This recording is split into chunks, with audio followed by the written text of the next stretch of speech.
Good evening, dear friends, and welcome to Watson's Margins. Edward here, glad to find you settled. Tell me, is there a document near you this evening? A letter, perhaps? Or an old record whose meaning you have never quite questioned? We rarely do. Watson understood that the most dangerous falsehoods are those written in patient ink and left undisturbed. Do subscribe, so no margin note escapes your notice. Now, draw the lamp a little closer. For as Holmes observed, the past is never past while one honest record remains. You will find Watson's Margins on Spotify too. The link is just below. Chapter 1. The Fog over Cavendish Square. There are evenings in late November when London appears to surrender herself entirely to the elements, when the fog descends not merely upon the river and the parks, but upon the very consciousness of the city, muffling its commerce, softening its urgencies, and reducing the great metropolis to a series of amber halos suspended in grey air. Such was the evening upon which the matter I have designated, for the purposes of this account, the mystery of the altered sentence record, first presented itself to the attention of my friend Mr. Sherlock Holmes. I had called upon Holmes at Baker Street after an early surgery, and found him in a state that I recognised at once as one of the more trying manifestations of his extraordinary temperament. He was not agitated in the manner of a man suffering ordinary restlessness. He sat with preternatural stillness in his armchair by the cold hearth, his long fingers pressed together beneath his chin, his grey eyes fixed upon nothing in particular. 3 days had passed, as Mrs. Hudson had confided to me in the hallway below, without a visitor of any consequence. The breakfast tray had been returned untouched. A violin lay across the deal table, its bow alongside it, abandoned in the middle of some composition that had apparently failed to hold his interest. "Watson," he said without turning his head, I had begun to wonder whether London had exhausted its capacity for the interesting. "The papers report a forgery case in Southwark," I offered, settling into the chair across from him. "A copying clerk with insufficient nerve and a portable press. Lestrade will manage it before Thursday." "No, Watson, I require something with depth to it. Something where the surface and the substance do not correspond." He rose abruptly and moved to the window, pulling aside the curtain to regard the fog-shrouded street below. The weather at least is atmospheric. It was at that precise moment that we heard the measured tread upon the stair, too deliberate for a young man, too assured for one in distress, and yet accompanied by a quality of caution that distinguished it immediately from the ordinary client. Holmes turned from the window. Something in his posture shifted almost imperceptibly, the way a hunting dog shifts when a sound reaches it from across a field. The knock was precise, twice only. Our visitor was a man of perhaps 65 years, tall and spare, with the erect bearing of one accustomed to commanding attention in formal rooms. His overcoat was of excellent quality, and his silver hair was carefully ordered. He wore grey kid gloves, and it was his gloves that first arrested my attention as a medical man, for they trembled just perceptibly at the fingertips, in the manner of hands controlled by an effort of will rather than natural steadiness. "Mr. Holmes," he said, with the measured courtesy of a man trained in the courts, "I am Sir Edmund Vale. I was for many years a judge of the Queen's Bench Division. I have come to you because the matter before me is of a nature I cannot carry to the police, and because I am told that you have a faculty for perceiving what others overlook." Holmes indicated the chair nearest the fire, which I made haste to kindle, for the evening had grown sharp. "Pray sit down, Sir Edmund. You will forgive me if I observe that you have come directly from your club, that you have been debating this visit for some days, and that whatever has brought you here tonight is not a new development, but one that has recently acquired a particular urgency." Sir Edmund seated himself with the care of a man whose dignity does not permit visible surprise. "Your reputation, I perceive, is not exaggerated. You are correct on all 3 points. The urgency, as you call it, arose 4 days ago." He paused and removed his gloves, folding them with precision, and I noticed that his hands, once freed from that slight constraint, trembled rather more openly. He was a man of great self-command, and the trembling was, I thought, entirely involuntary. "I shall come to the point," he said.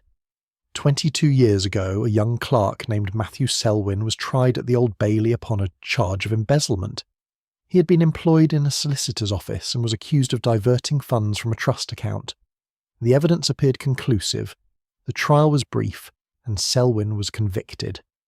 He did not protest his conviction with any vigour. He accepted it, one might almost say, with a resignation that struck those present as peculiar. "And the sentence?" Holmes asked quietly. 6 months' imprisonment. That was the sentence I remember with perfect clarity, for I was then a rising barrister at the Inner Temple, and I was present at the proceedings in a peripheral capacity. Selwyn served his time and was released. He died within the year of a consumption that his imprisonment had doubtless worsened. Holmes's fingers moved to the arms of his chair, and the record now states something different. Sir Edmund looked at him with an expression that combined relief and unease in equal measure. "It states 3 years. I visited the Inner Temple archive 4 days ago for reasons connected with an entirely separate matter, and I consulted the Selwyn file as one consults an old document one has reason to recall. The entry was unambiguous. 3 years penal servitude." I ventured to ask what had prompted him to consult it. "A letter," Sir Edmund said. "Anonymous, unsigned.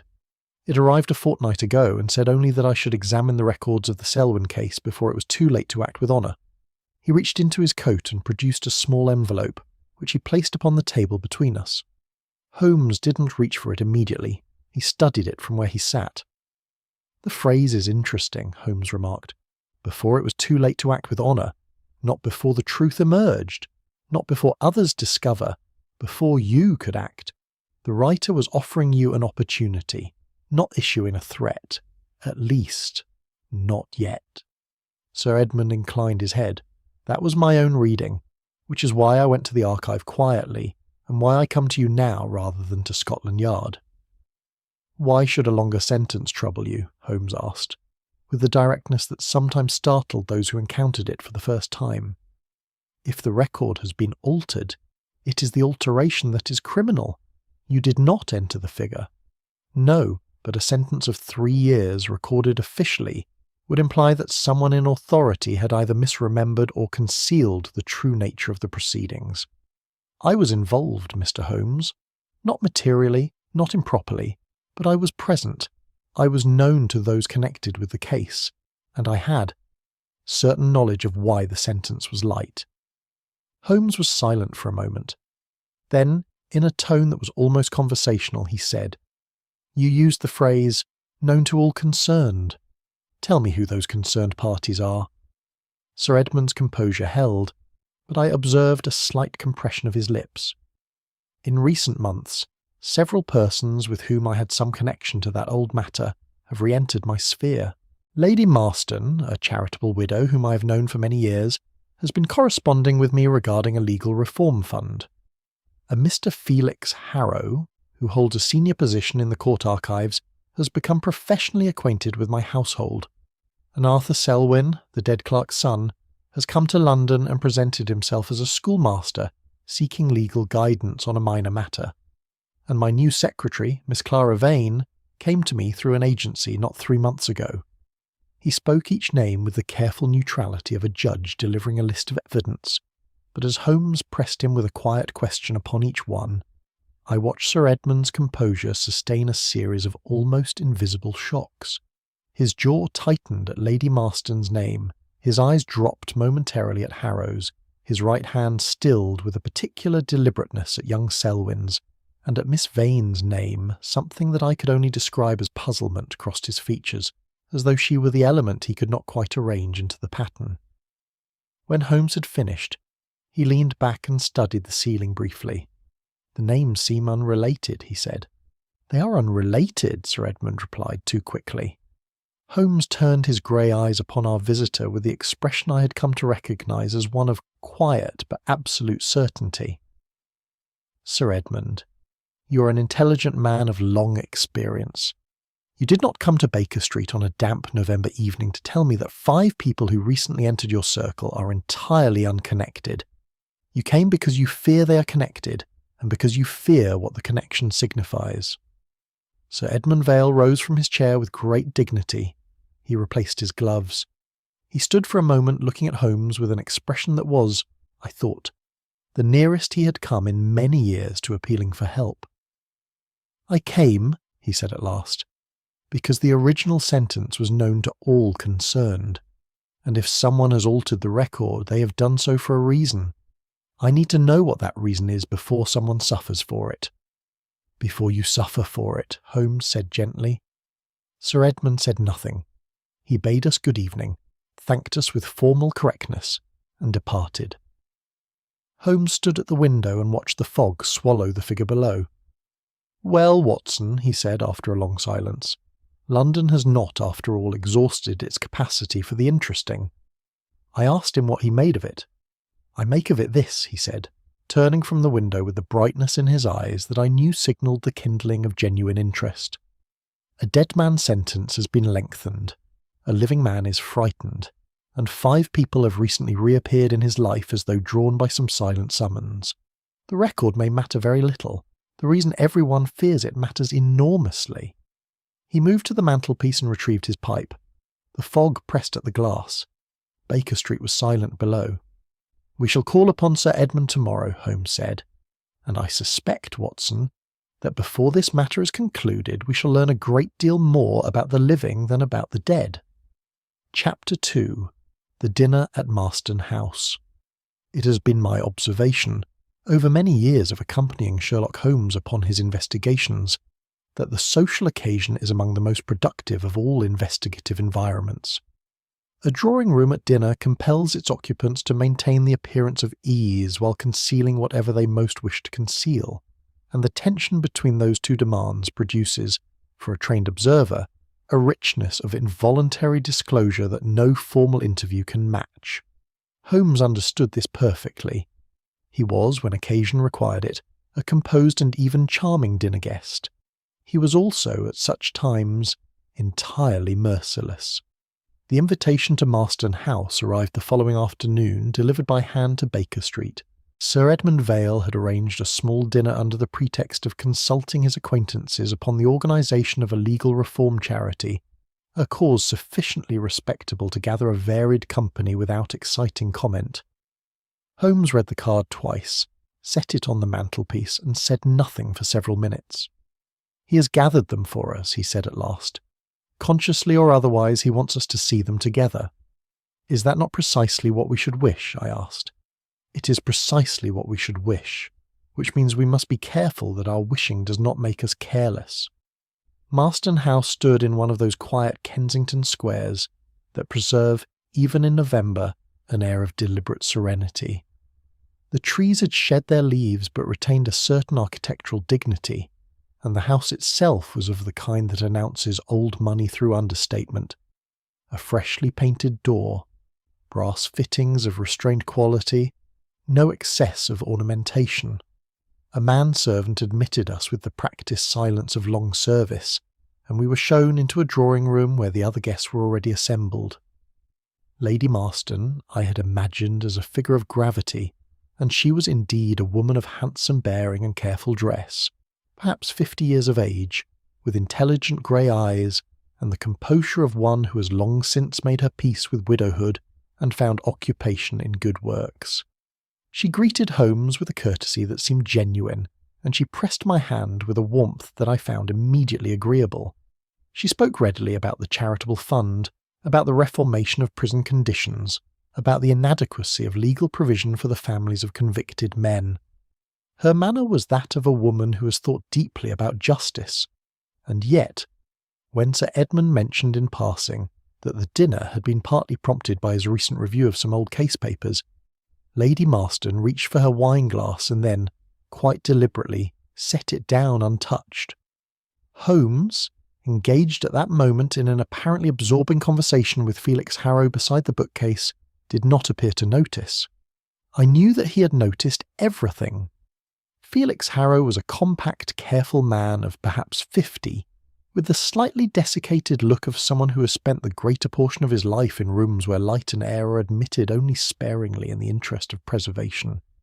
His conversation was precise, and, in its way, impressive.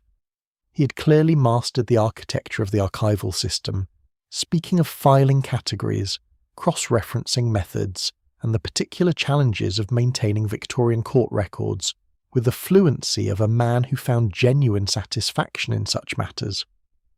Holmes drew him out with the expression of polite interest that I recognised as one of his more useful instruments. The Inner Temple holdings are particularly well ordered, Harrow said, with a quiet pride that seemed neither false nor excessive. The indexing was reformed in 1881 and again in 93. An entry from 20-odd years ago would be precisely where one expected to find it. And quite secure from unauthorised amendment, one imagines, Holmes said pleasantly. Harrow smiled. The materials alone make alteration formidably difficult. The inks of that period have a particular character. The paper has aged in ways that cannot be precisely replicated. A forgery, even a skilled one, would announce itself to a trained eye. How reassuring, Holmes said, and moved away to admire a painting on the far wall. I turned my attention to the remaining guests. Arthur Selwyn was a man of perhaps 30, slightly built, with the kind of quiet, watchful face that schoolrooms sometimes produce in those who spend their days managing the energies of others. He was dressed with the neatness of limited means carefully attended to, and he spoke when addressed with a directness that I found myself respecting. He said quite plainly that he bore Sir Edmund no ill will, that his father's case was a matter of history, and that he had come to London to pursue certain professional inquiries that had nothing to do with old grievances. His calmness was, I thought, too thorough. It had the quality of a posture long rehearsed rather than a condition naturally arrived at. A man who has truly released a grievance does not need to state that he has released it. He simply lives without it. Arthur Selwyn's tranquillity had an edge to it, as though it required maintenance. Miss Clara Vane I had not known what to expect.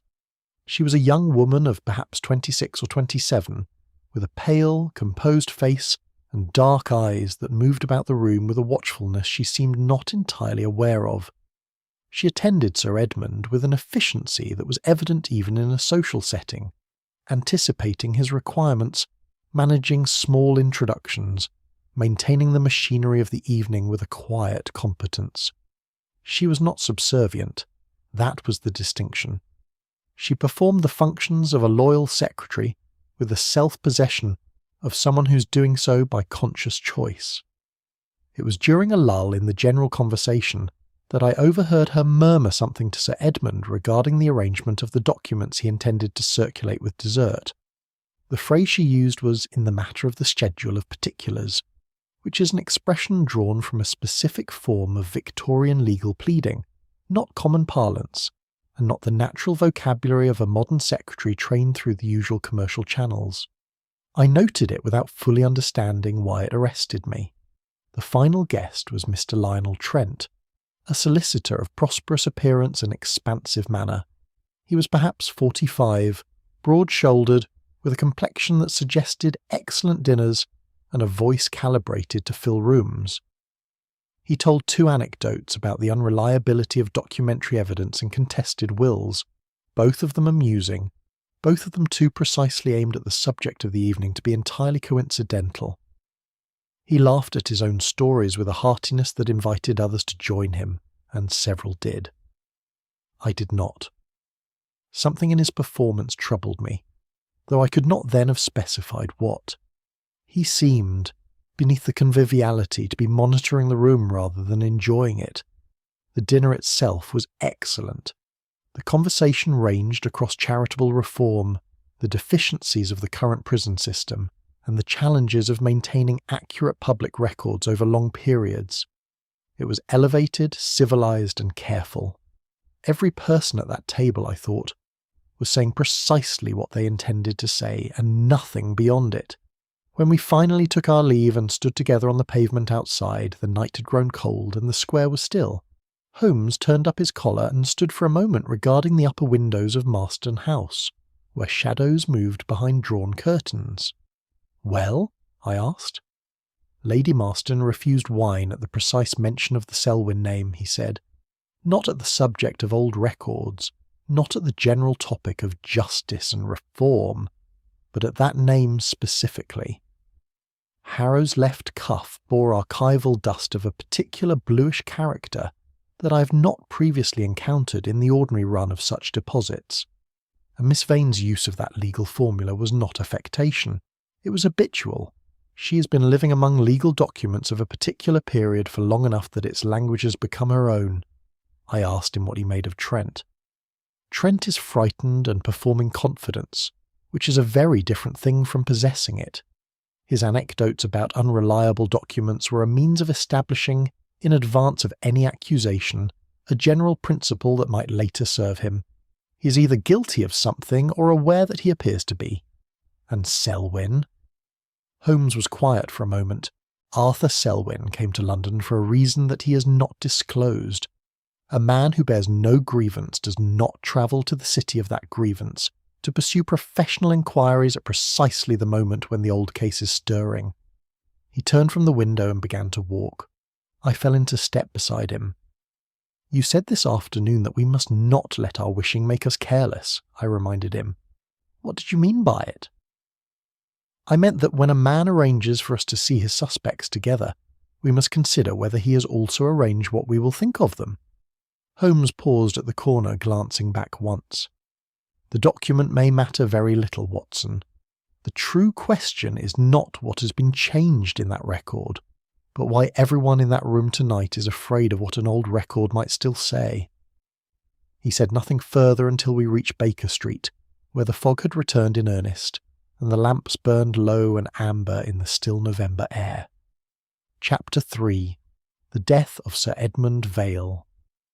The message reached Baker Street at 7:30 in the morning, before Holmes had risen and while I sat alone with my coffee and the early edition of the Times. It was brought by a police constable who had the look of a young man performing a duty that had already unsettled him, and it was addressed, in Lestrade's cramped hand, to Holmes directly.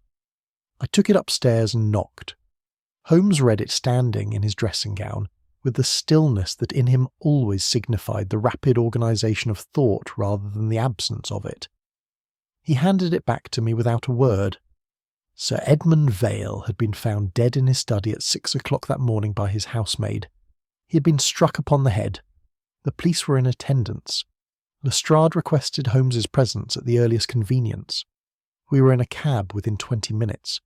Sir Edmund's house stood in a terrace off Gloucester Place, a handsome property of the kind maintained by those who have ceased to accumulate and begun, quietly, to conserve.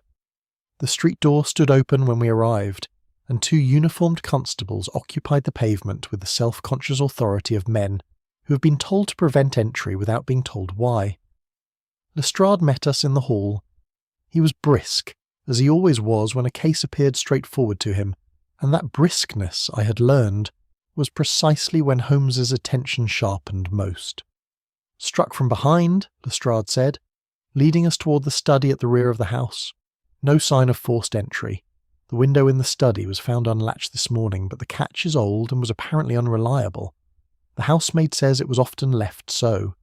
Death occurred sometime between 11 last night and 2 this morning, according to the divisional surgeon. The study was a room of considerable character. Shelves of legal volumes occupied 2 walls entire.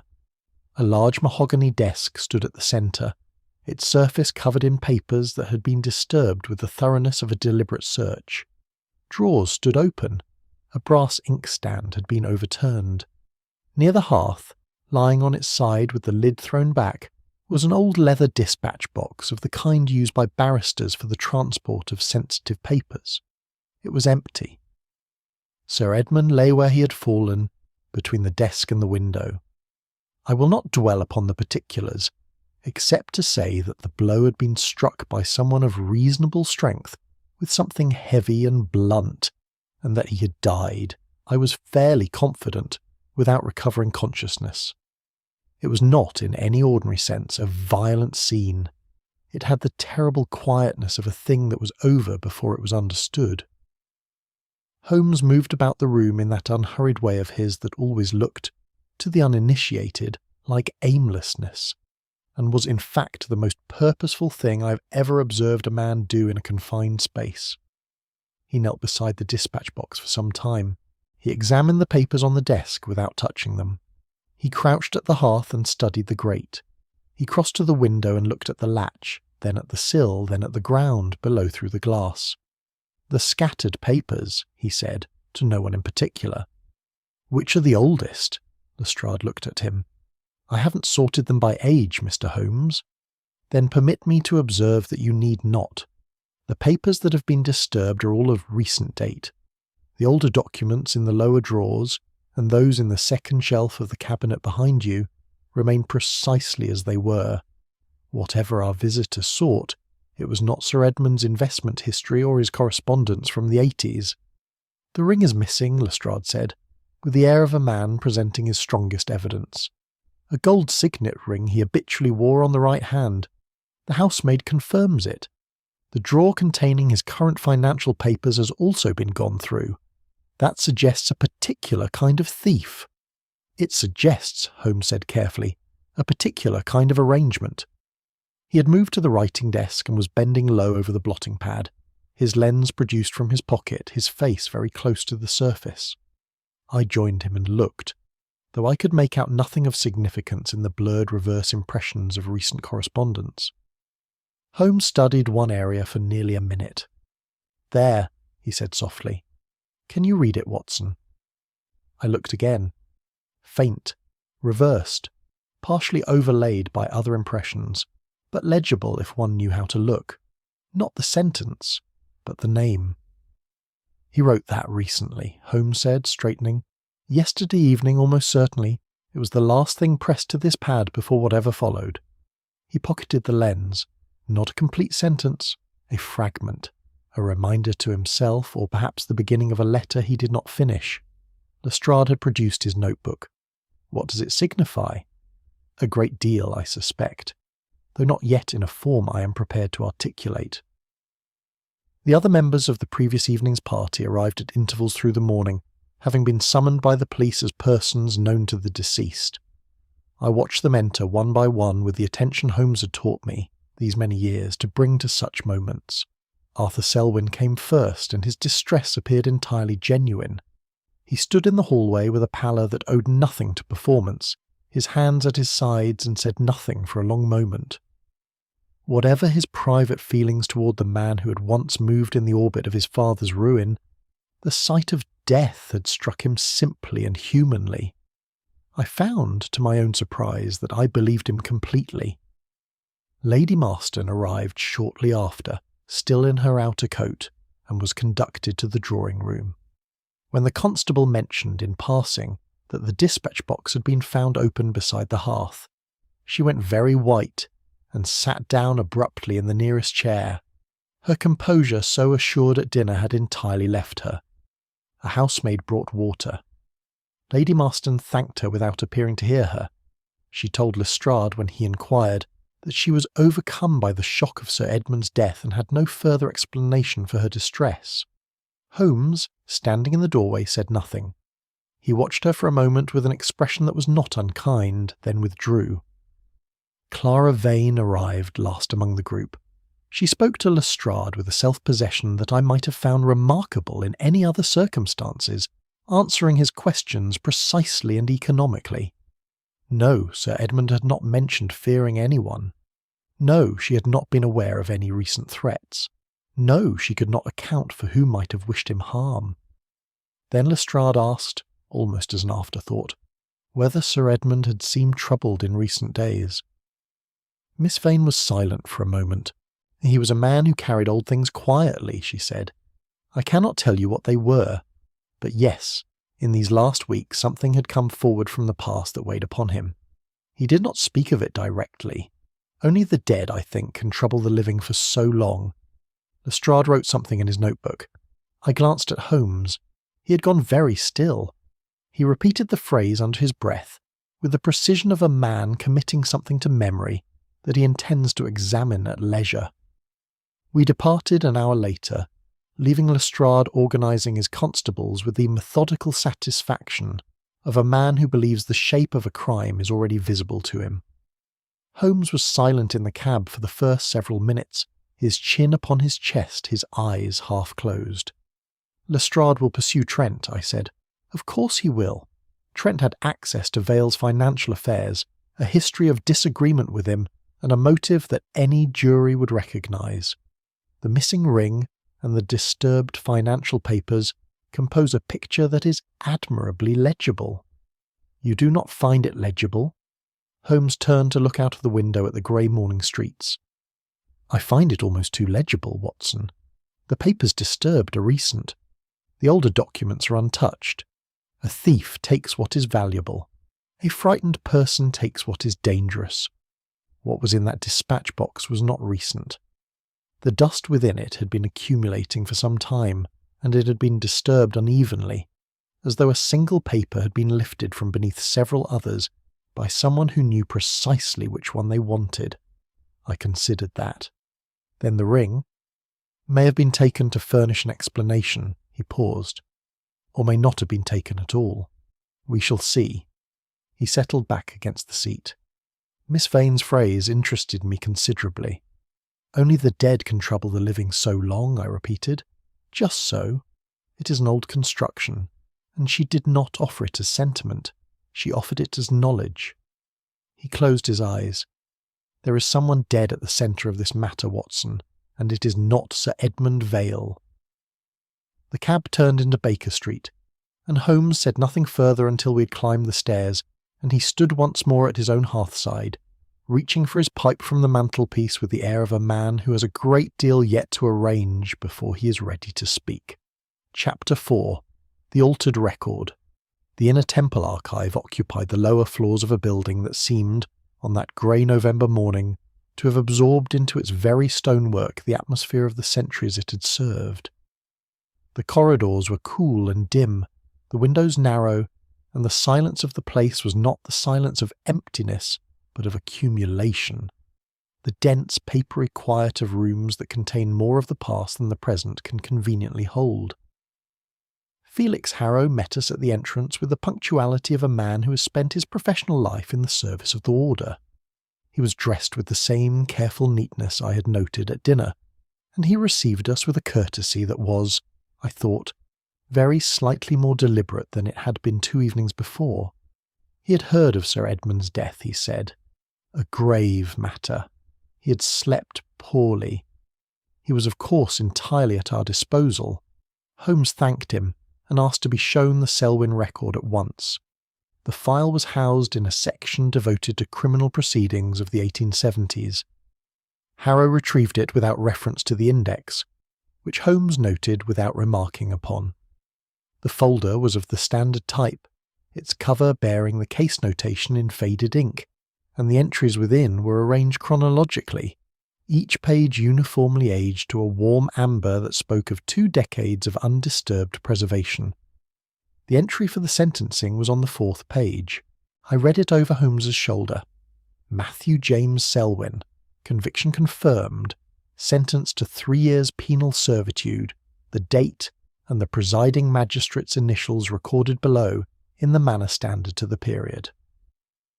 "You see," Harrow said, beside us, with the quiet authority of expertise, "the ink is entirely consistent with the surrounding entries. The hand matches the other notations made by the same clerk that day. The page is correctly numbered in sequence, and the binding has not been disturbed. If a forgery were attempted in my archive, I should expect to find at least one of those consistencies broken." "Quite so," Holmes said. He had produced his lens and was bent low over the page with an absorption that Harrow watched with the politely concealed impatience of a man who expects to be confirmed in his professional opinion. He was not confirmed. Holmes moved the lens in small, methodical passes across a section of the page perhaps 2 inches above the sentencing entry. He said nothing for some time. Then he straightened slightly, though he did not lift his eyes from the page. "Come here, Watson, and tell me what you observe along this margin, beginning at the word that appears there." I looked. At the left margin, set slightly apart from the main text in the manner of an annotation, was the word Selwyn, written in the same faded ink as the entry itself. Also, it appeared at a distance.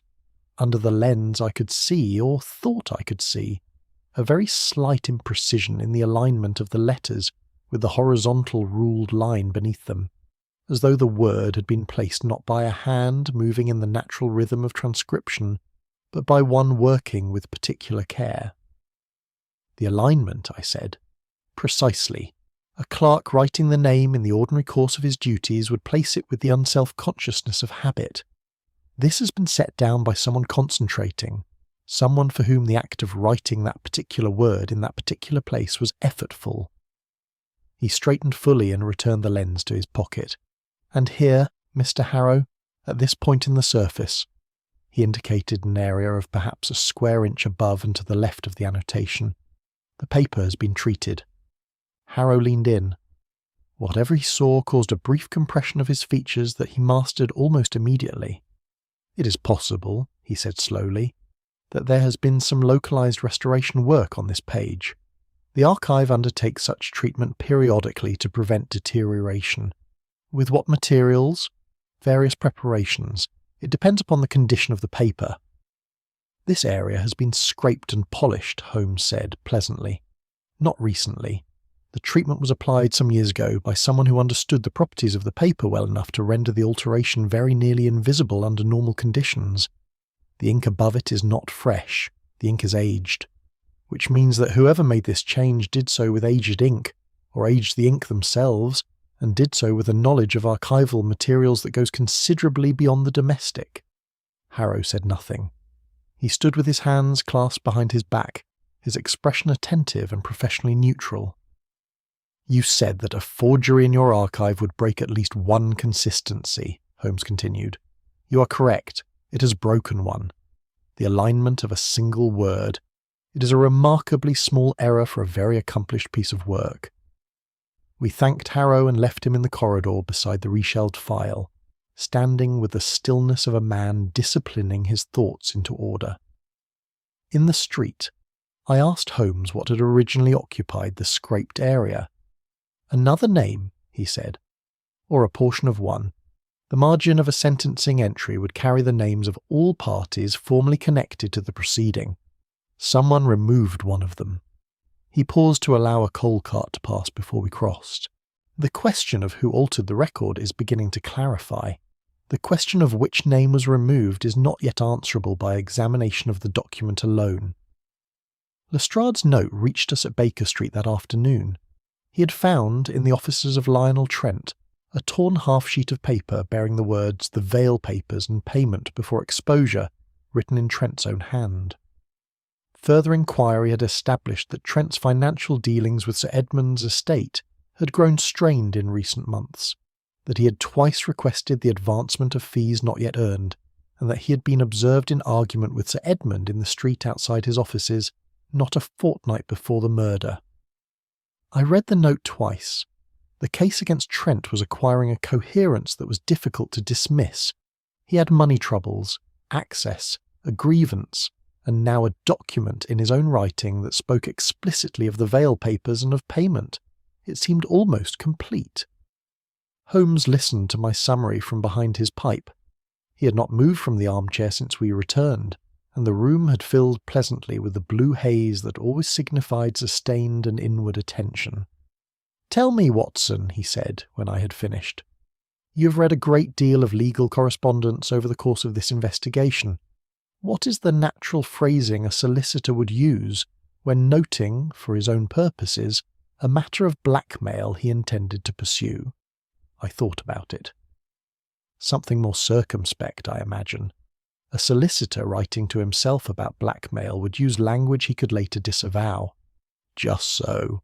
He would not write payment before exposure in those precise words. The phrase is borrowed. It reflects someone else's register, not Trent's own professional instinct for self-protection. Holmes tapped the pipe against his knee. Someone composed that note in the idiom of Trent's victim, not his own, and tore it and left it where it would serve. "Then Trent is being arranged," I said. "Trent is being arranged," Holmes agreed. Somewhat too neatly, and by someone who has read Sir Edmund's legal correspondence carefully enough to reproduce its particular flavour. He rose and moved to the window with the loose, unhurried step that meant he was close to something. "A thief steals what is valuable," he said again, half to himself. "But I find myself returning to a different question this afternoon." I waited. The record was altered to show a longer sentence, not a shorter one. If one wished to protect Sir Edmund, or to protect oneself from association with him, one would erase the entry, or reduce the sentence further, or alter the conviction itself. To lengthen the punishment draws the eye rather than deflecting it. It makes the case appear more serious than it was, which is the opposite of concealment. He turned from the window. The alteration was not made to protect anyone, Watson. It was made to erase a name. The length of the sentence is a consequence of what could not otherwise be disguised. The page had to be filled, and the only filling available was a number that did not correspond to the original. I sat for some time turning that over. Outside, the afternoon was failing, and the street lamps were being lit one by one along Baker Street, each small flame appearing in the fog with the tentative quality of a thought not yet fully formed. "Whose name," I said at last, "was removed from that margin?" Holmes returned to his chair and reached for the index he had been compiling on the deal table. A single sheet covered in his small, precise handwriting. The names arranged not alphabetically, but in some order of his own devising that I had not yet penetrated. "That," he said, "is precisely the right question, and I believe we shall need to know a great deal more about Matthew Selwyn before we can answer it." Chapter 5. The Ghost of Matthew Selwyn.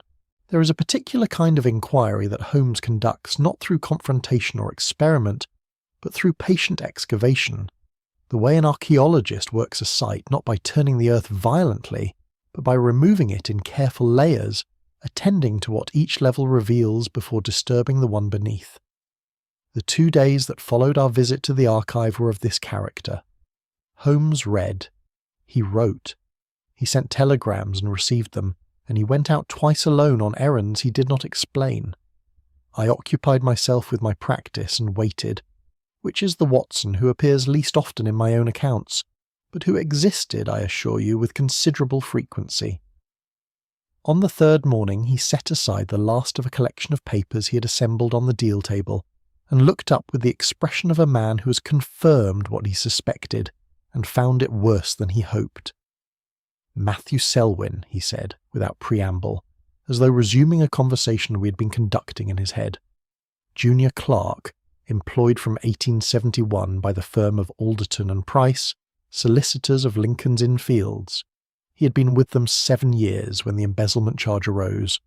The trust account in question belonged to the estate of a Mrs. Catherine Ford, recently deceased, whose considerable property was in the process of being settled among her heirs. And the funds vanished from the trust? £340, withdrawn over a period of 6 weeks by means of a series of authorised seeming drafts. The drafts bore a signature that the bank accepted as Selwyn's. The trial lasted 2 days. The evidence appeared conclusive. Selwyn's own counsel offered only a faint defence, and Selwyn himself, when invited to speak, said almost nothing beyond confirming his name and declining to accuse anyone. I had encountered in my own experience of Holmes's cases that particular silence before, the silence of a man who has been told that speech will cost him more than it will gain. He had been made a promise, I said, almost certainly, and he kept it, even after the promise was broken, which tells us something about the man's character, or perhaps about his fear. Holmes gathered several of the papers into a single pile and set them aside. I have obtained the trial transcript through a contact at the Temple. It is instructive primarily for what it omits. There is no mention of anyone verifying the authenticity of the drafts through independent examination. The bank's witness confirmed the signature was consistent with Selwyn's known hand, but no handwriting expert was called. The prosecution moved with a speed that would be remarkable in any case of financial complexity. Someone wanted it resolved quickly. Someone wanted it resolved before questions could be asked that were not convenient to answer. He rose and took his coat from the hook by the door. "We're going to Camberwell." Arthur Selwyn had taken rooms in a quiet street of that district, the kind of lodgings that speak of a man who spends little time at home and requires comfort without ostentation. He answered the door himself, and his surprise at our arrival was, I thought, genuine. He admitted us to a small sitting room that contained a great many books arranged with the neatness of a schoolmaster, a writing table covered in exercise papers, and a single armchair drawn close to a modest fire. He did not ask us to sit. He stood with his arms at his sides and looked at Holmes with the level attention of a man who's been expecting something for a long time and is uncertain whether its arrival is a relief or a dread. "You knew we would come," Holmes said. "I thought you might. Eventually." Selwyn's voice was even, his northern vowels softened but not entirely erased by years in the south. "Sir Edmund is dead. The case is open. It was only a matter of time before someone reached me." Holmes indicated the chairs, and after a moment Selwyn sat. He spoke without prompting, which I had not anticipated. He said that his father, in the last months before his death, had told him two things with absolute consistency. The first was that he had not stolen the money. The second was that he would not say who had, and that Arthur must never press him on the question. He had obeyed his father in this for 22 years. Then 8 weeks ago a letter had arrived. It was unsigned, written in a careful hand that Arthur could not attribute, and it said only that his father had been sentenced twice, once by the court and once by a lie, and that the evidence of both sentences still existed in the Temple archive. "What did you do with the letter?" Holmes asked. Arthur Selwyn opened the drawer of his writing table and produced it without hesitation. Holmes examined it briefly and passed it to me. The paper was of unremarkable quality, the hand regular and unindividuated, the kind of script produced by someone who wrote with deliberate plainness. There was nothing in it that I could use to identify the writer. "You came to London," Holmes said. "You attended Sir Edmund's dinner. You said you bore no resentment." Something moved in the schoolmaster's quiet face. "I did not lie," he said. "Resentment is too simple a word for what I have carried. My father was a good man who made one error of loyalty and it destroyed him. I came to London because I wanted to understand what that error was, not to punish anyone for it." He paused. "Sir Edmund was an old man who seemed genuinely troubled. I found, when I met him, that what I felt was closer to sorrow than anger."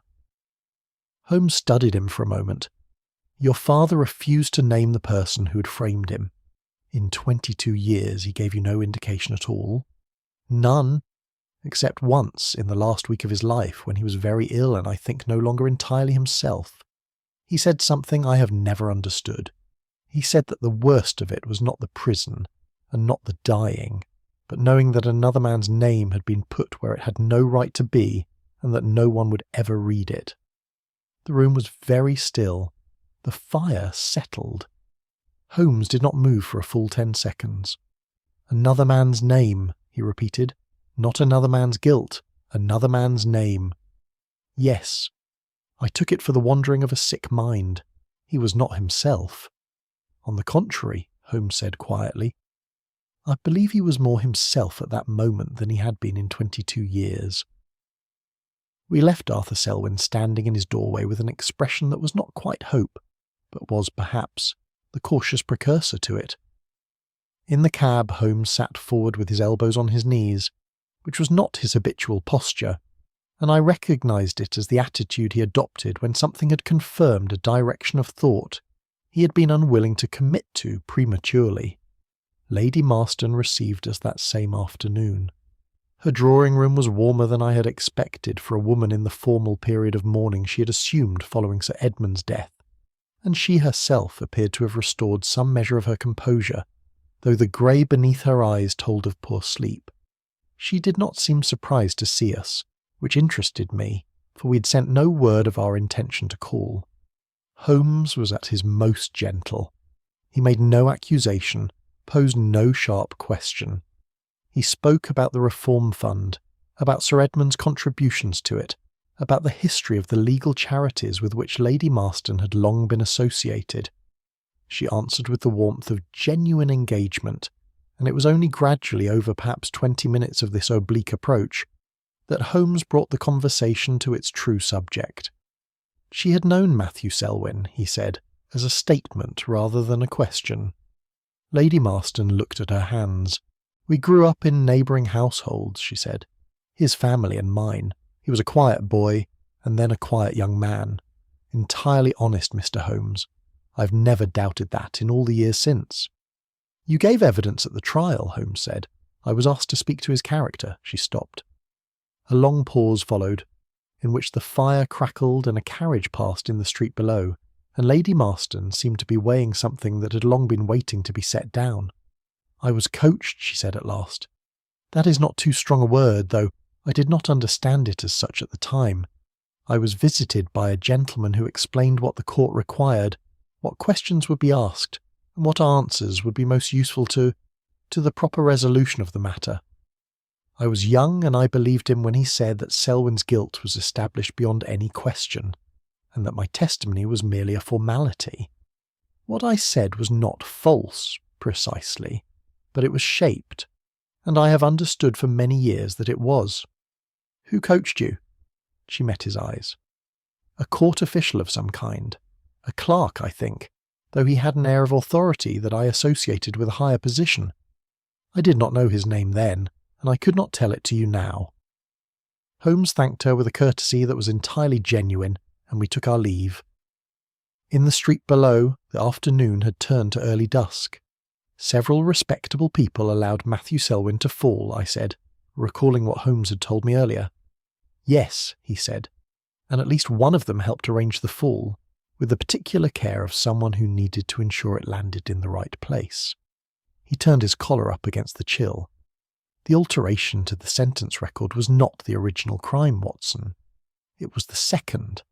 The original crime was committed in a courtroom 22 years ago, and it required the cooperation of someone who understood very precisely how records are made and how they may later be unmade." He said no more until we reached Baker Street. But I noticed, as we climbed the stair, that his hand trailed briefly across the pile of papers on the table, and rested for a moment on the name at the top of his private index, which I could not read from where I stood. I did not ask. There are stages in Holmes's investigations at which a question from me is welcome, and stages at which it would be merely an interruption. I had learned, over many years, to tell the difference. Chapter 6. The Betrayal Beneath the Law. Holmes did not sleep that night, or if he did, it was in the brief functional manner he sometimes permitted himself when a problem had reached the stage at which rest was merely an inconvenience to be disposed of. When I came down to breakfast at 7:30, he was already at the table, not eating but reading, surrounded by what appeared to be copies of documents obtained through channels I had long since ceased to inquire about too closely. He had changed his coat, which suggested he had been out before I woke, and there was a faint trace of fog damp on his boots that had not entirely dried. He did not look up when I entered. He said, without preliminary, "The Ford estate." I poured my coffee and waited. Catherine Ford died in 1878, possessed of a substantial property in Essex, and a considerable sum in consolidated stock. She had two surviving relatives, a nephew named Gerald Ford, who was a man of extravagant habits and significant debt, and a distant cousin, a retired military man of no particular distinction. The will divided the estate between them, with the larger portion to the nephew, contingent upon his reaching the age of 30 without having been adjudged bankrupt. And had he, I asked, been adjudged bankrupt? He had come very close to it. Within 3 months of his aunt's death he had creditors circling. The inheritance was precisely what stood between him and ruin, provided it reached him intact and without legal complication. Holmes set down the paper he had been reading and picked up another. The trust account from which the funds were taken was administered by Alderton and Price. The £340 that vanished was not, I suspect, the primary object of whoever arranged Selwyn's downfall. It was a mechanism, a means of producing a crime that could be attached to a convenient person. Selwyn discovered something, I said. Selwyn discovered that the inheritance document itself was not what it appeared to be. Holmes rose and moved to the mantelpiece, where he had pinned a sheet of notes in his compressed hand. I have been in correspondence with the registrar of the probate division. The Ford will was contested briefly, very briefly, by the military cousin, before he withdrew his objection. The withdrawal was managed through a clerk attached to the court, who certified that the cousin had received independent counsel and was satisfied with the settlement offered. He paused, and I understood that the pause was deliberate. The clerk who certified that withdrawal, I said, was named Elias Harrow. Holmes said it quietly, without emphasis, as though the name had been present in the conversation all along and required only this moment to become audible. He was a court clerk of some 12 years' standing at the time, attached to the probate division, with a reputation for thoroughness and an expert knowledge of documentary procedure. He certified the withdrawal, he witnessed the revised schedule of the estate's distribution, and he was present, in a peripheral capacity, at the Selwyn trial. I sat with that for a moment. The fire was low, and I did not stir it. Then Selwyn found evidence that the Ford will had been forged or manipulated, and Elias Harrow was the instrument of that manipulation. Or one of them. The forged inheritance document, and I am now confident it was forged, though proving it after 22 years presents considerable difficulty, would have required someone with command of the relevant legal forms and the court's internal procedures. Harrow was ideally placed. He understood the archive. He understood how documents aged and how they were filed and how a discrepancy might be buried beneath layers of subsequent paperwork. Holmes returned to the table. Matthew Selwyn, working among the Ford estate papers as a junior clerk, encountered something that revealed the fraud. He said nothing immediately, possibly because he was uncertain of what he had found, or possibly because someone became aware of his discovery before he could act upon it. And Harrow arranged the embezzlement charge, I said, with the assistance of others certainly. The rapidity of the trial, the shaped testimony of Lady Marston, the absence of any independent examination of the drafts, these suggest coordination, not individual initiative. Harrow was the instrument, but the design required a barrister who understood how to manage evidence. Holmes's tone remained level, but I noticed that he did not name Sir Edmund Vale directly at this point, and I understood that he was not yet prepared to assign precisely the degree of culpability that belonged to each party.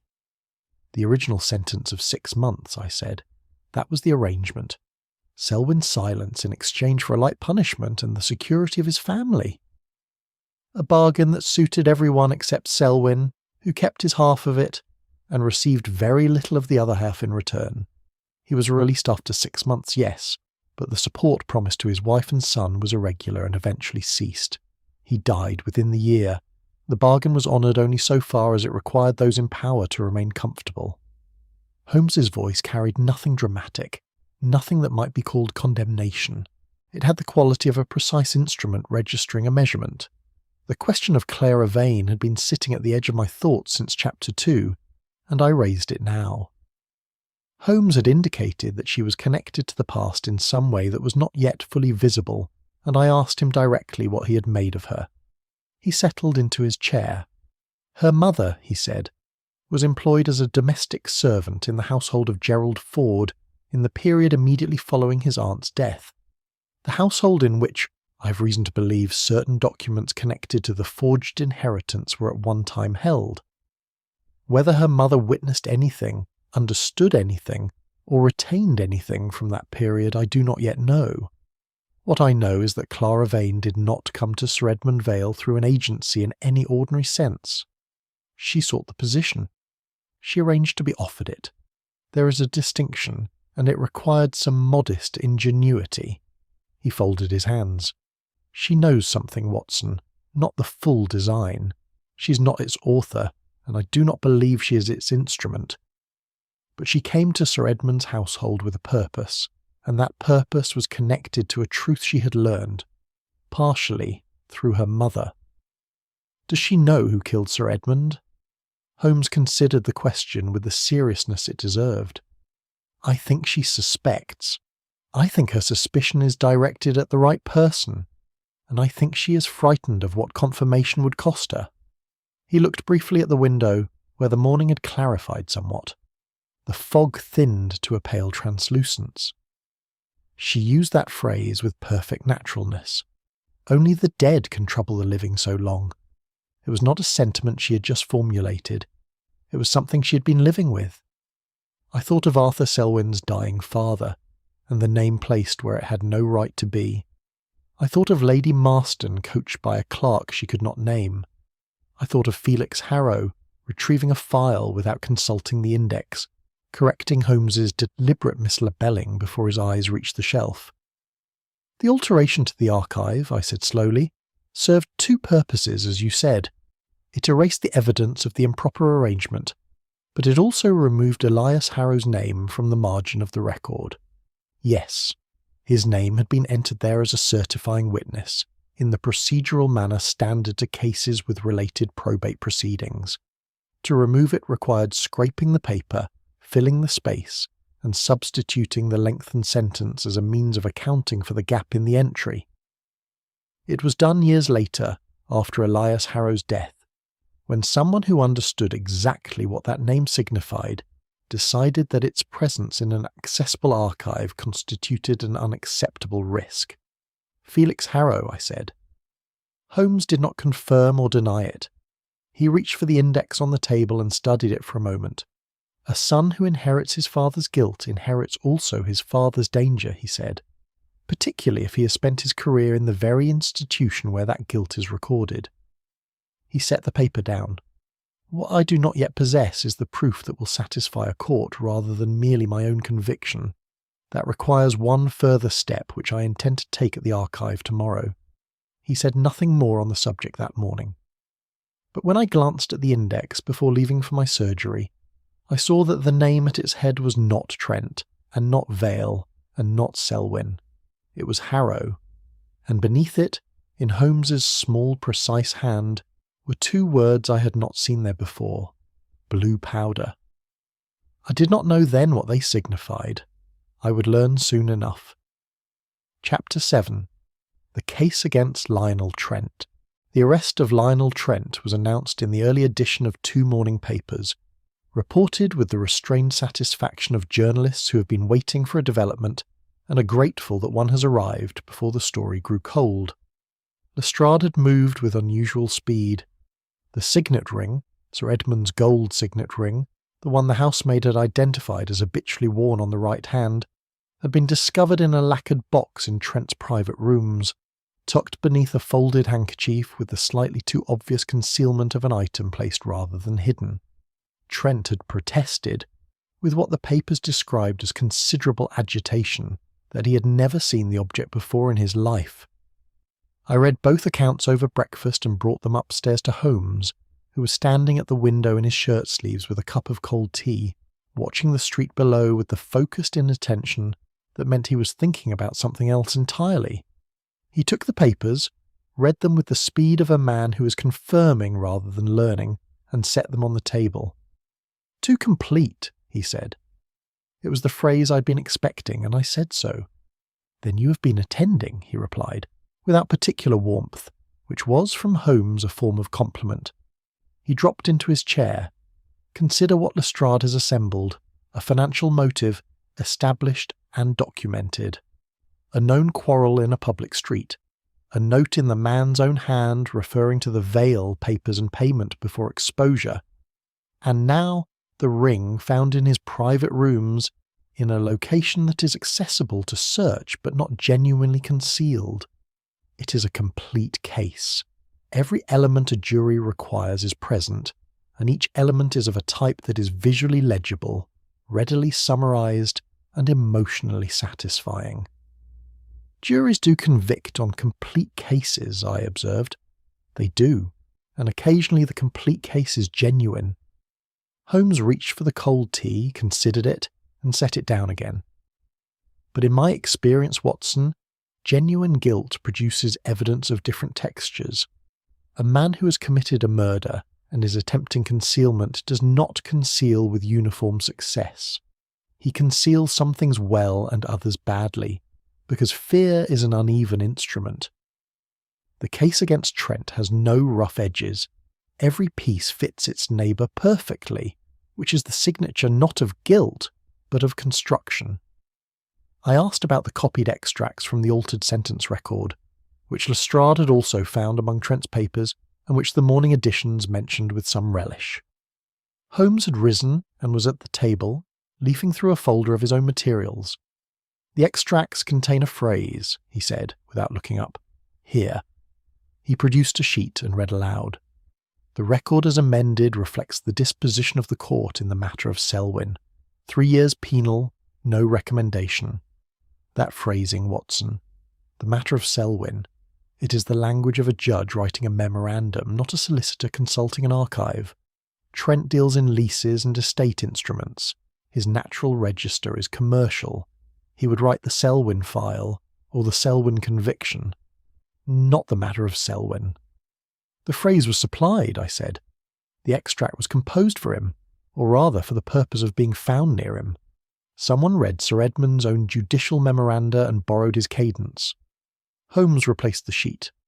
"Trent is not innocent of everything. His financial dealings with Sir Edmund's estate were irregular, and there may well be a lesser matter of improper pressure lurking beneath the murder. But he did not kill Sir Edmund Vale, and the ring was not his to place." It was that afternoon that Holmes took me back to the Inner Temple archive. He had sent no word ahead, and Harrow received us in the outer corridor with a composure that had, I thought, contracted slightly since our previous visit, like a substance cooled. He was courteous, precise, and helpful. He indicated no awareness that the investigation had acquired a different complexion since Trent's arrest. Holmes asked to see 3 files: a chancery dispute from 1863, a probate matter from 1881, and a series of criminal court registers from 1869 through 1872.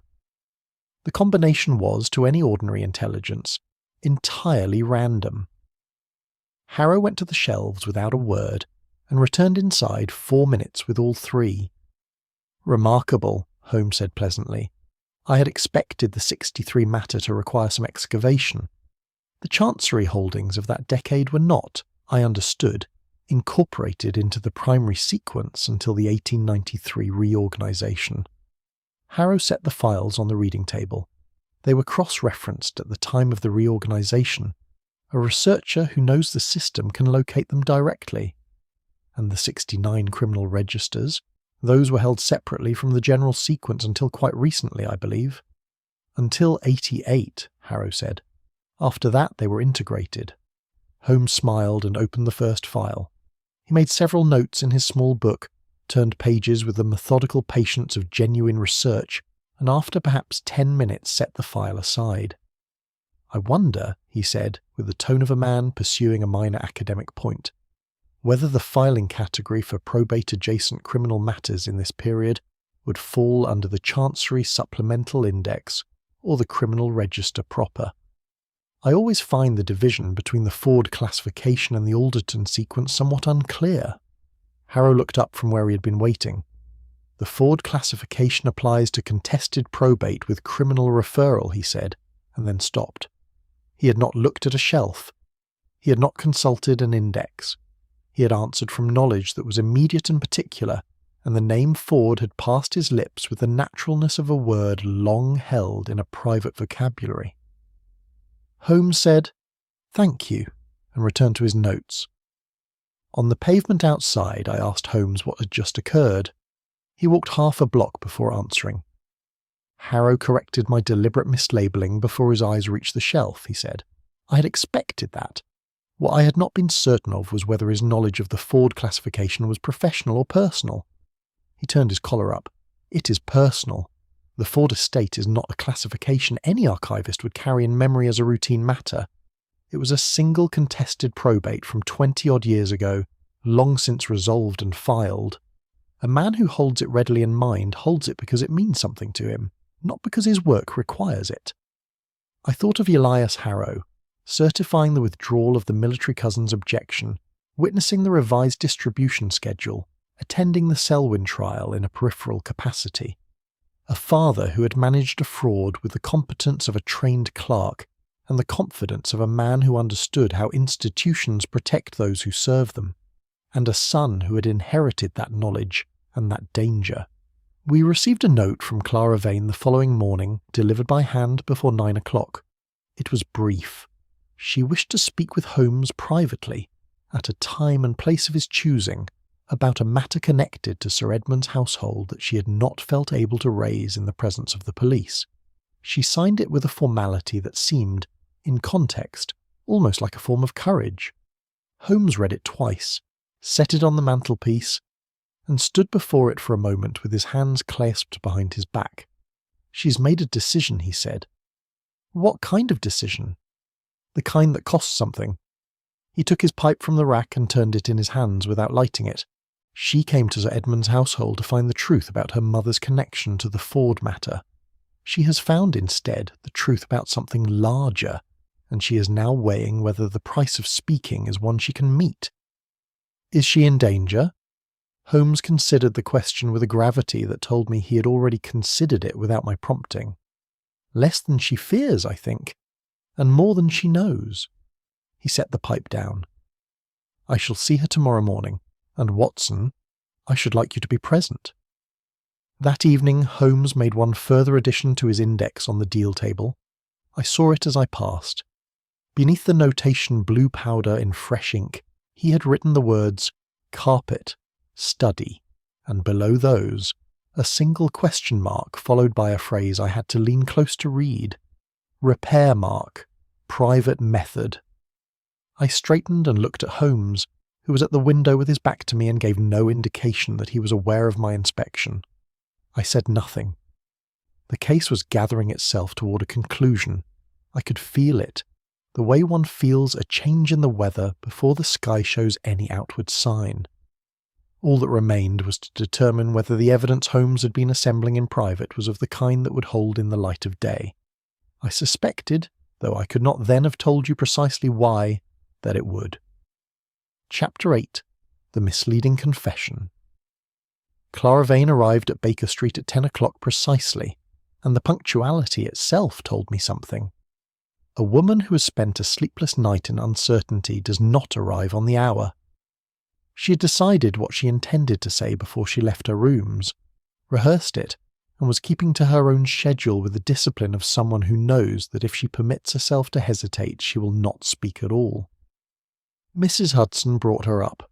She wore a dark coat, simply cut, and she carried no bag, which meant she had brought nothing to occupy her hands in a difficult conversation.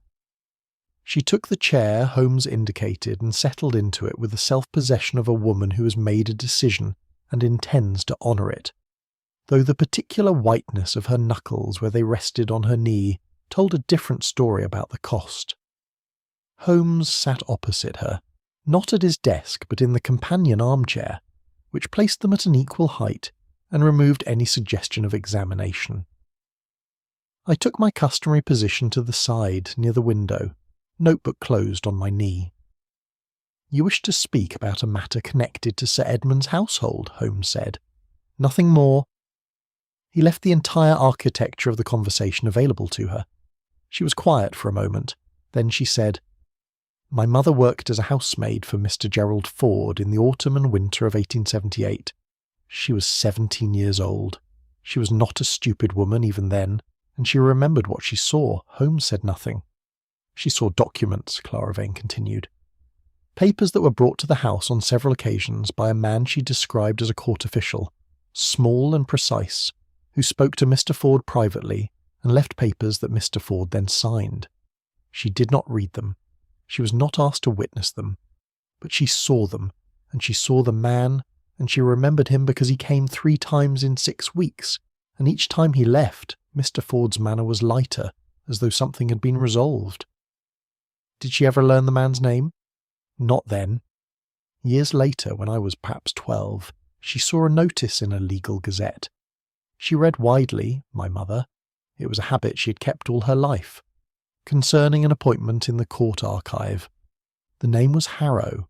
She said to me, in the way one mentions a thing that has lain quiet for a long time, that she believed that was the man who had come to Mr. Ford's house. Clara Vane paused. She could not be certain. It was many years, but she was not a woman given to imprecision, and she held to it. "What did you do with that information?" Holmes asked. "Nothing, for a long time. My mother died when I was 22. By then I had begun to understand, from what she had told me in fragments over the years, that the man named Selwyn, who had been imprisoned for stealing from the Ford estate, might not have stolen anything at all.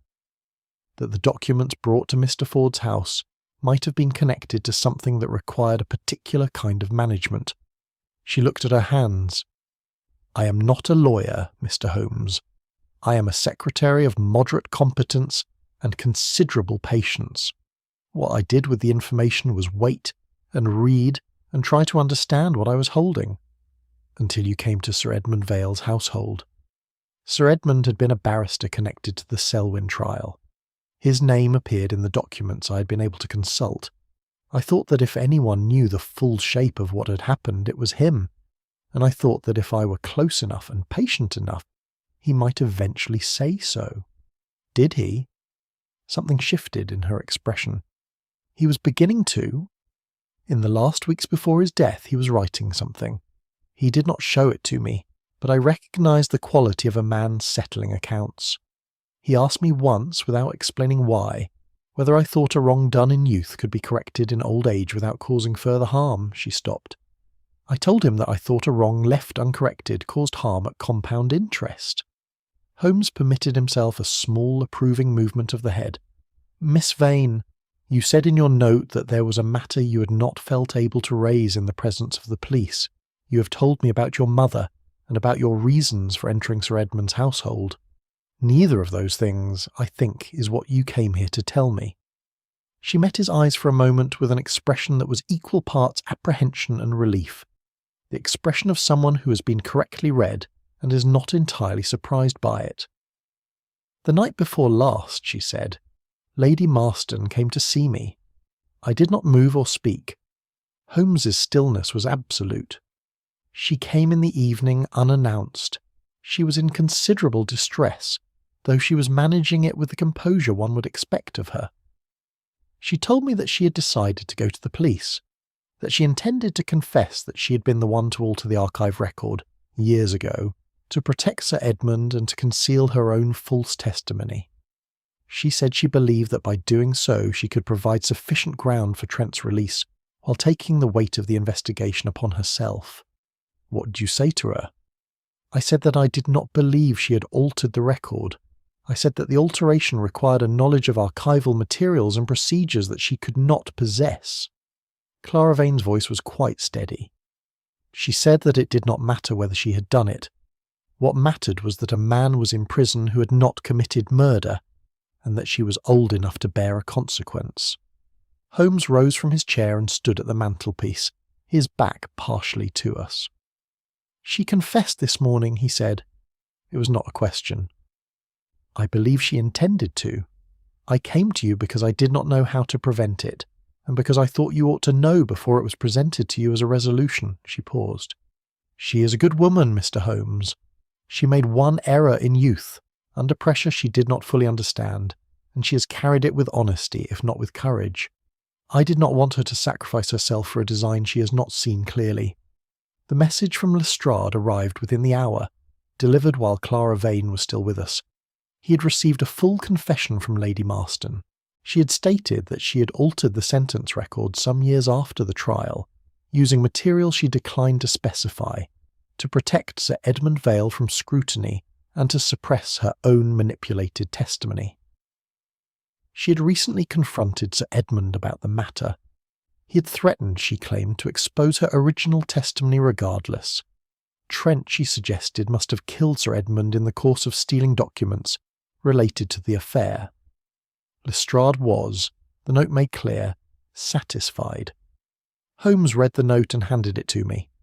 He thanked Clara Vane with a quietness that conveyed genuine respect, and she took her leave with the manner of a woman who has done what she could and must now see what it produces. When she'd gone, Holmes stood in the centre of the room for a moment with the note in his hand.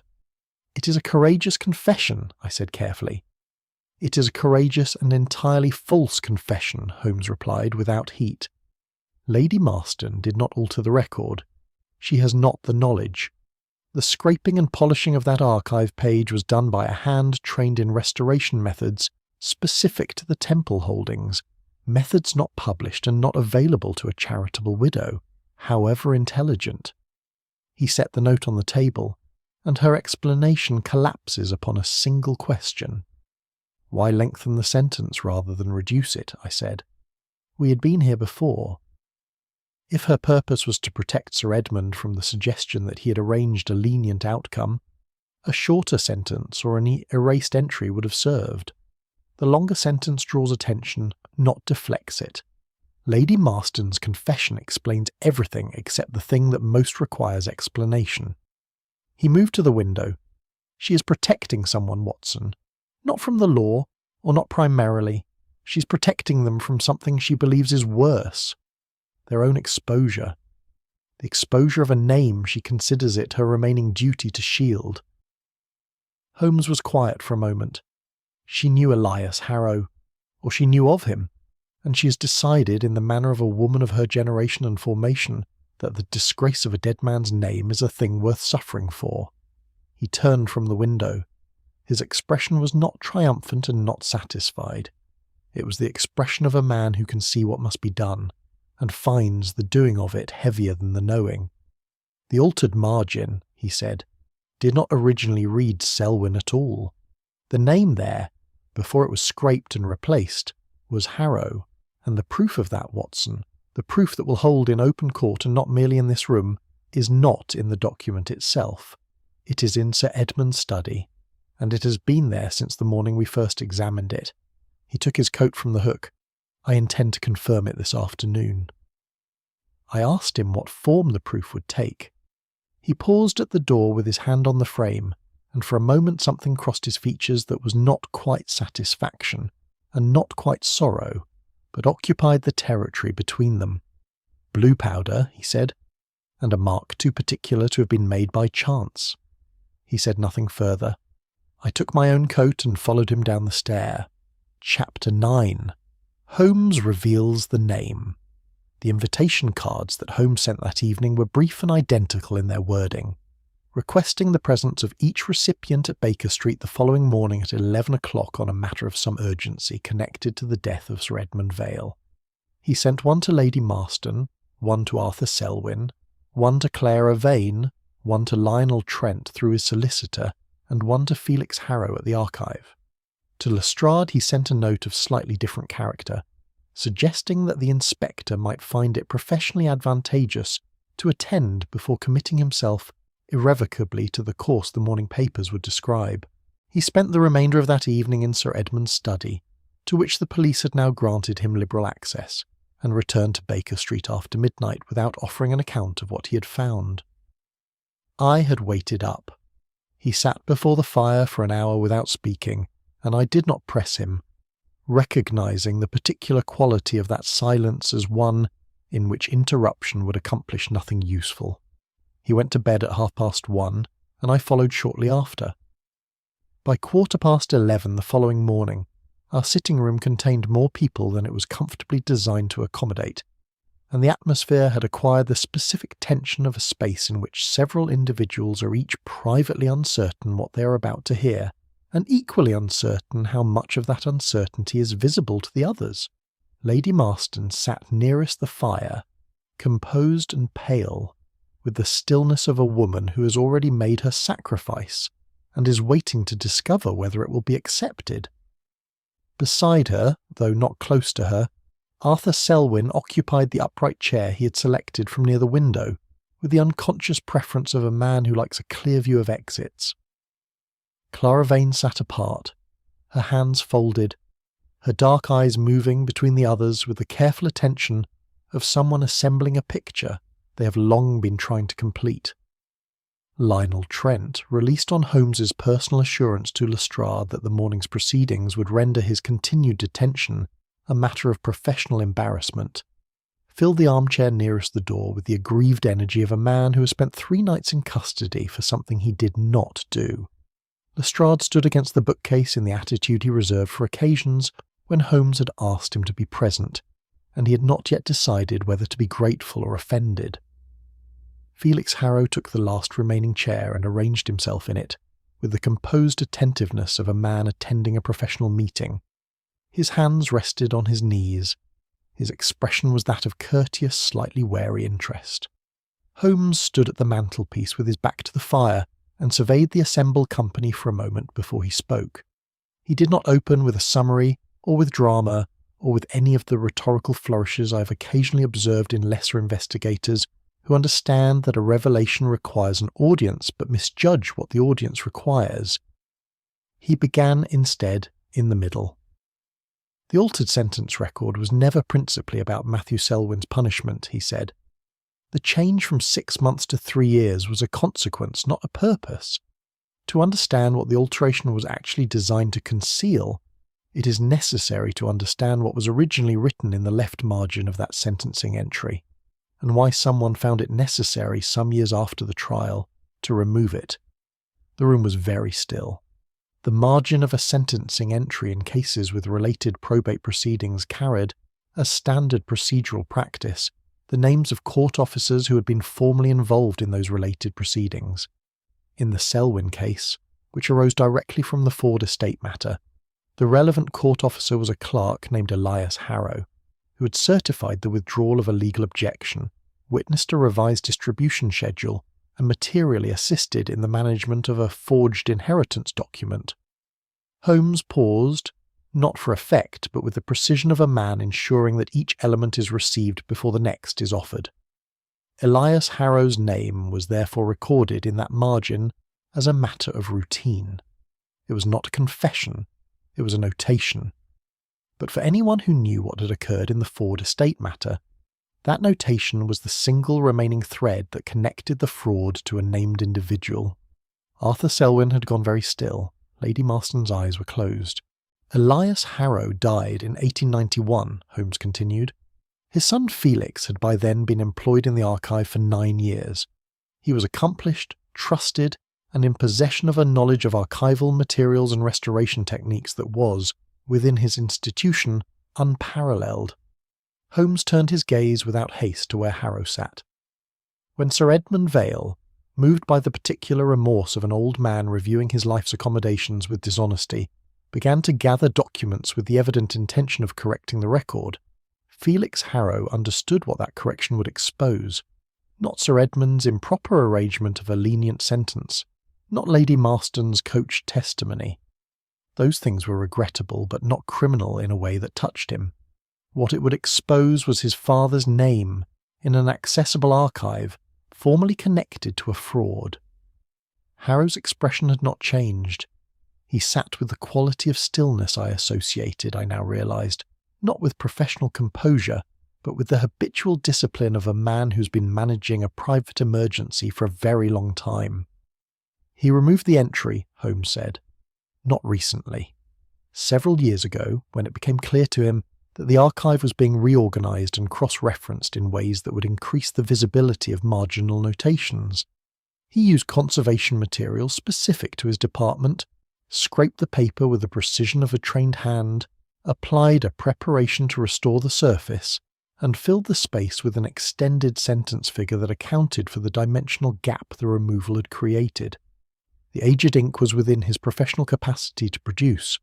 The work was, as I have said before, very nearly perfect.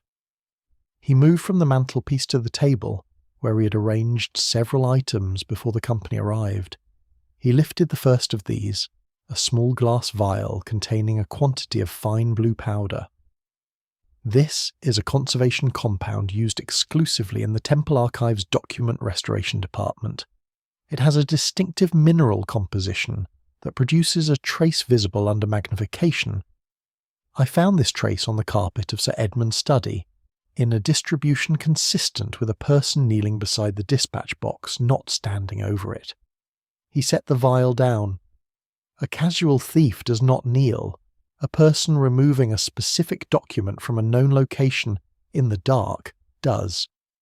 He lifted the second item, a sheet of paper bearing a small mark, precisely reproduced in his own hand from the original. The document removed from Sir Edmund's dispatch box bore a repair mark in the lower right corner. It is a mark I have now identified as specific to Harrow's own restoration method, a technique he developed and has not published. I confirmed it yesterday afternoon by comparing it with repair marks on 3 documents in the archive that Harrow himself has treated over the past decade. He placed the sheet on the table.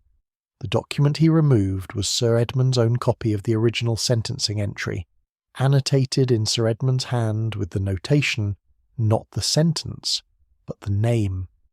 Sir Edmund had found, or remembered, that the margin had once contained a name. He had been preparing to say so. Lionel Trent released a breath that was almost a sound. Lady Marston opened her eyes. Holmes looked at Harrow directly. You struck Sir Edmund Vale from behind with a weighted object, which has not yet been recovered, but which I expect will be found if the ornamental inkstand missing from the study's east shelf is located. You removed the document from the dispatch box. You took the signet ring and placed it in Trent's rooms, having prepared the extracted copies of the archive entry in advance to furnish a plausible financial motive. You then arranged for Lady Marston's sense of guilt to do the remaining work, relying upon the reasonable certainty that a woman who had spent 22 years in private repentance would, under sufficient pressure, offer herself in the place of truth. Harrow had not moved throughout this account. He sat with his hands on his knees and his eyes on the middle distance, and his face composed into an expression that I found, in its way, more affecting than any protestation could have been. It was the expression of a man at the end of a very long road who has known for some time that this was where it ended. He did not speak. He did not deny. He lowered his head by perhaps 2 degrees and remained as he was. Reason, Holmes said quietly, has supplied what pride declines to admit. Lestrade moved from the bookcase with the practised efficiency of a man resuming the function that is properly his. The room exhaled. Arthur Selwyn put his hand briefly over his eyes. Clara Vane sat motionless with the expression of a woman who has reached the end of a long private search, and finds that the destination is neither as satisfying nor as simple as the journey had led her to expect. Lady Marston looked at Harrow as he was led to the door, and what was in her face was not accusation and not satisfaction. It was something older and quieter than either, the expression of a person confronting the full shape of a thing they had been looking at sideways for 20 years. Holmes turned to the window. Below in Baker Street the morning continued its ordinary business, indifferent and unhurried, as London always is when extraordinary things conclude within its walls. "Well," said Lestrade in the doorway, with a complexity of feeling that he managed, as he generally does, by converting it into administrative practicality. "I shall want a full account in writing, Mr. Holmes." "You shall have it," Holmes said, without turning from the window, "by Thursday. Chapter 10. Watson's Reflection on the Record. There is a quality that belongs to the conclusions of certain cases which is quite distinct from the satisfaction of a problem solved. It is something closer to the feeling one has upon finishing a long and serious book. Not pleasure exactly, and not relief, but a kind of enlarged sobriety, a sense that one has been in the presence of something true, and that the truth has not been particularly comfortable to inhabit. The Selwyn matter was of that character. In the days that followed Harrow's arrest, as the practical machinery of justice engaged itself with the business of charges and hearings, and the orderly disposition of several lives substantially altered by a single evening's proceedings, I found myself returning again and again not to the brilliance of Holmes's reconstruction, but to the simple, terrible patience of it all. 22 years. The duration kept presenting itself to my mind with the insistence of a fact that refuses to remain merely factual. Felix Harrow was charged with the murder of Sir Edmund Vale, and with the wilful destruction and falsification of a public record. He did not contest the charges at committal. His solicitor, a man of careful competence who appeared to find the brief professionally distressing, entered a formal plea and said nothing beyond what procedure required. Harrow himself said nothing at all, which was consistent with what I'd come to understand of his character. A man of great interior resource who had exhausted it in the service of a purpose now fully spent. Lionel Trent was cleared of the murder charge with a thoroughness that Lestrade managed to present in his report as the natural outcome of a properly conducted investigation. The lesser matter of financial irregularity in his dealings with Sir Edmund's estate was referred to the Law Society, a consequence that Trent received with the outrage of a man who considers himself harshly treated, but has sufficient self-knowledge to understand that further protest will not improve his position. I confess I found it difficult to feel greatly for him. He had not killed anyone, but he had been prepared to extract money from an old man's guilt, and the fact that he had been outmanoeuvred by someone more ruthless did not entirely redeem him. Lady Marston's false confession presented a more delicate problem for the authorities, and ultimately a more merciful resolution. Lestrade, guided by Holmes's written account of the circumstances, declined to pursue any charge arising from it, on the grounds that she had offered it under genuine moral distress and with no intent to permanently obstruct the course of justice. What she did instead was, I thought, the more consequential act. She made a formal and public correction of her testimony at the Selwyn trial, submitting a written statement to the relevant legal authorities, acknowledging that her evidence had been shaped by a court official whose identity she could not with certainty name but whose purpose she now understood. She established in addition a modest fund in Matthew Selwyn's name, to be administered through the legal reform charity she had long supported, for the assistance of the families of men convicted upon insufficient or manipulated evidence. It was not restitution in any complete sense. Nothing could be restitution in any complete sense, for the man who deserved it most had been dead for more than 2 decades. But it was, I thought, the fullest form of honesty available to a woman of her age and her generation, and I respected her for it more than I had respected most of the people I had encountered in the course of this affair. Arthur Selwyn received the news of his father's formal exoneration with a quietness that, I was glad to observe, was entirely different from the carefully maintained quietness I had noted at the Marston House dinner. That quietness had been the product of discipline. This was the product of something settled. He came to Baker Street 2 weeks after Harrow's committal, sat for 20 minutes with Holmes and myself, and said that he did not know quite what he had expected to feel, and found that what he actually felt was a kind of vast, impersonal tiredness, as though he had been carrying a weight whose full extent he had not appreciated until the moment it was set down. Holmes told him that his father had kept a promise, under conditions that would have broken most men, and that this was worth knowing. Arthur Selwyn said that it was, and thanked us, and departed. I watched him from the window as he walked away down Baker Street, and he had the bearing, I thought, of a man considerably lighter than the one who had arrived. Clara Vane returned to her professional life with the practical efficiency that seemed, in her, to be a genuine expression of character rather than a suppression of feeling. She wrote Holmes a short note of thanks that was specific and unsentimental, and therefore, I suspected, exactly calibrated to what he would find appropriate. She had found what she came to find, or enough of it. Not the full design of the fraud her mother had partly witnessed, but the confirmation that her mother had witnessed something real, and that the instinct preserved through 20 years of private memory had been, in its essential character, correct. I thought of her mother, a 17-year-old housemaid watching a small, precise man carry papers to a prosperous household, and committing his face to a memory she would carry for the rest of her life. There are forms of witness that the law does not record, and that persist nevertheless with a tenacity that official documentation might do well to emulate. The sentence record was corrected. This was not a swift or simple process, as Lestrade had somewhat optimistically implied it might be, but it was accomplished within the month by the relevant authorities, guided by Holmes's precise account of what had been altered and what the original entry had contained. The name of Elias Harrow was restored to the margin, with a notation appended by the current registrar indicating the circumstances of its removal and the date of its restoration. Matthew Selwyn's punishment was recorded as it had actually been. 6 months served in full, the consequence of a bargain made under duress, and honoured by a man who received far less in return than he had been promised.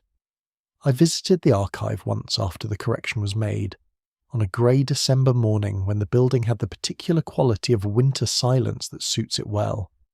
Harrow was not there, of course. A younger clerk assisted me with a cheerful competence that had nothing of the private weight I had come to associate with that place. I looked at the Selwyn entry for perhaps 2 minutes, at the restored margin, at the corrected figure, at the names arranged in their proper order along the left edge of the page. The ink of the restoration was slightly fresher than the surrounding text. In 50 years it would not be. In 100 it would be indistinguishable. The correction would become simply what the record said, as the alteration had become simply what the record said, and the long work of time would absorb it into the general stillness of the archive with the same patient impartiality it brings to everything. Holmes, when I described this to him that evening, received it without comment for a moment. He was in his armchair with his pipe, and the fire had burned down to a pleasant amber. Outside, Baker Street was quiet. It had been a full week since he had received anything requiring his attention, but he did not seem restless. The Selwyn matter appeared to have provided him with something that a run of simpler cases had not, and he was, for the time being, content to sit with it. The archive, he said at last, treats correction and falsification with the same indifference. It preserves what it is given. The question of which is which falls to other instruments entirely. I asked him whether he found that troubling. He considered it with genuine seriousness, which was not always his manner with my questions. I find it clarifying, he said. The record does not carry meaning. Meaning is carried by the people who make it and by those who read it honestly.